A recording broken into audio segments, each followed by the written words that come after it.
Hi, I'm Jeff Gerhard, and my project for this course is about evaluating a law library website. In this presentation, I'll be assessing an article named Collaborating for Change, Leveraging Campus Partnerships to Create a User-Centered Library Website. As background for this overall project, I'm doing a proposal to evaluate the website of the library where I work, Georgetown Law Library. There's a vast literature on website evaluation, beginning with commercial sites and including quite a lot of studies of academic library websites. Most of these are usability studies, and the trend of the past decade or so has been to build user-centered sites.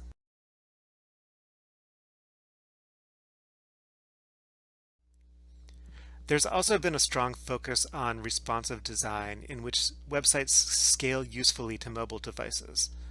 Georgetown Law actually did a major redesign centered on usability as a part of this trend of the 2010s. It also worked on making the site responsive to both mobile and desktop users. So in a sense, we've already confronted the issues that most of the published literature is about. My research will be to evaluate the site based on some expressed dissatisfaction, and particularly because the entire law school website is currently being redesigned, so the library will have to do some work just to match it. I also think it's worthwhile to continuously evaluate library services, including the website. The article I'm assessing is a usability study by Newell and others who did a large-scale usability test for the Henry Madden Library at California State University, Fresno. There are a number of collaborators on this piece, so instead of using names, I'll just refer to them as the researchers. The problem that the researchers at Fresno State were confronting was that many librarians felt strongly that a new library website was needed, but no one really agreed about what they should do to improve it. The researchers note that there is often a sense that libraries have to act alone when trying to understand how students use their websites and resources. They also say that library websites suffer from a lack of solid evidence to support major redesign efforts, and they argue that the usual outcome of most library efforts are piecemeal attempts at web design based on committee decisions, anecdotal data, and individual preferences. The result was a usability study where students had to perform a number of tasks using the website. One example of a usability task that was used was this one. Using the library website, show me if Professor Wilson has placed any books on reserve. An interesting aspect of this study was the collaboration with an anthropology department. This involved a professor and his students. Librarians at Fresno State were heavily influenced by a project that took place at the University of Rochester, published in 2007. This Rochester study took an ethnographic approach to student research habits and techniques, diving into a number of topics like the layout of library facilities and students' attitudes towards academic research. Some Fresno State librarians did a similar project at their institution by collaborating with an anthropology professor. The library website was included as part of that work, but public services librarians wanted to do a follow-up study focusing solely on the library website. The researchers were interested in arguing for a dramatic website redesign, so they decided to conduct an ambitious study with a large amount of data, including 2 years worth of comparative data. The target population for the study were self-reported juniors, with the rationale that juniors would be likely to be more familiar with the website already and doing coursework in their major that required library services. The researchers were aware of website usability literature and make a deliberate choice to disregard the insights of Jacob Nielsen.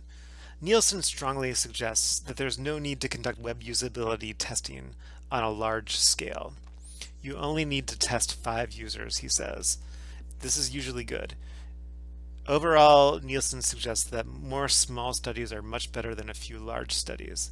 His insight is that most usability problems can be found in small-scale studies, and he says that after the 5th user, you're wasting your time by observing the same findings repeatedly, but not learning much new. Now, Nielsen does say that if you need to look at separate user populations, like children and parents using the same website, you need to include members of each group. But even so, some of their insights are going to overlap. So 3 or 4 users from each of these groups should be sufficient. At Fresno State, however, they used sets of 41 students per year because of the complexity of the library website and the diversity of students. Anthropology students were trained in consent and test moderation and went through a testing period with members of the research team. They used a talk aloud protocol in which participants describe their actions as they go. And pilot tests were conducted with 2 individuals per year. These pilots were successful, so those results were folded into the final results. Anthropology students recruited participants at the library's main entrance and at a popular study area. Participants received a $10 gift card to Starbucks that is in the library. I think it's this one based on Yelp. And interactions were recorded via the software Screenium, which captured both the screen as users interacted with the website and the users' faces via a webcam. After testing, the team watched the videos and developed codes to represent major aspects of the user experience on the site. Next, a library staff person watched each video and recorded on a spreadsheet the links clicked and the URLs visited by each participant. They also recorded the amount of time spent on each web page. Some anthropology students and the faculty members on the team then applied the codes to the videos along with qualitative comments, filling out the spreadsheet. The researchers were looking at 3 dimensions of usability: effectiveness, efficiency, and satisfaction, and came up with measures for each. For effectiveness, the measure was coding each task with a code for the level of success or completion. For efficiency, they measured the time spent on a task and the degree of lostness, by which they mean the measure of a user's disorientation while navigating a website based on how many clicks away they are from the desired result page. And they measured satisfaction based on the subjective status of the user while performing a task, and this was coded for the occurrence of verbal and nonverbal signs of these subjective states. For example, nonverbal signs like frowning, groaning, or evidence of impatience. By compiling and coding these results, they were able to compare 2010 and 2011, looking at all of these measures: completion status of each task, amount of time spent on tasks, lostness, and total number of negative codes. For example, they took a task and might say the success rate increased from 24 to 27, the average time on task decreased from 160 to 114 seconds, etc. The results showed clear improvement from 2010 to 2011. The researchers linked this change to some of the redesigns and tweaks to the library website. For example, a task that required students to identify a journal article improved dramatically after the homepage search box was modified to include a meta search tool, so that students did not have to look at periodical databases or conduct a specialized search. The researchers were pleased about collaborating with the anthropology faculty member. This collaboration led to the use of the cultural anthropology technique of coding qualitative data. Additionally, the non-library partner asked questions that undermined some of the assumptions that the librarians had about the website. They stated that collaborating with individuals outside the library helped us move away from a library-centric idea of the issues and options available and toward compelling resolutions.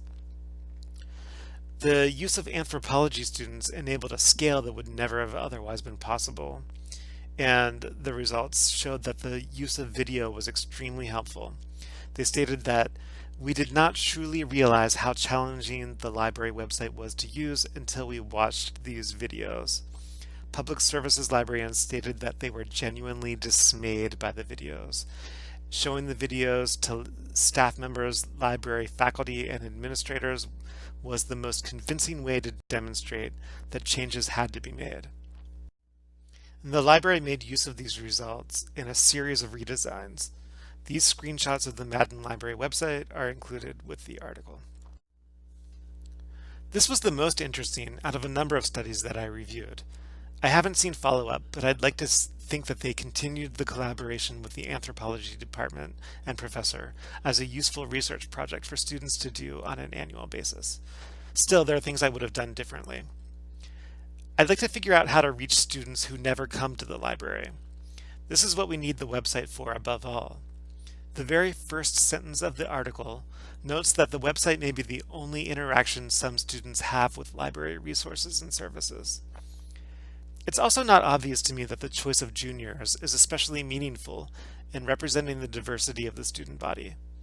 I would have gone back to Nielsen and reconceptualized this study to reduce the overall numbers but attempt to reach out to students more broadly. I'd think about online courses, collaborating with student groups that represent diverse constituency, look at classes that target non-traditional students who might be older than average, and similar groups. Then, as Nielsen suggests, I'd try to include about 3 students from each of these targeted populations, but not worry about reaching some large number like 41 students in total. Also, I think they might have missed the opportunity to apply some mixed methodology. I'd like to complement these usability tasks with some more open-ended questions. This still might be amenable to data coding. There are several ways in which this study has helped me on my own evaluation proposal. Most of all, it's convinced me that it's worthwhile to record tests and interviews. My project is a real one, and my colleagues at work have been skeptical about whether it's necessary to record our work with students. It's pretty clear from this study that this is an extremely useful activity. I've also seen some sample tasks here that I can directly borrow from when developing my own survey. And it's very interesting how data coding, as revealed here, need not be overly complicated. Their example of just counting negative reactions is really not too bad and gives a good way to measure results over time. And finally, I've seen how there's a value to repeated testing over time to demonstrate the effects of any changes. At my library, we already do annual surveys, but we don't do anything like annual interviews. As more and more services become electronic only, this seems like something that may become increasingly necessary.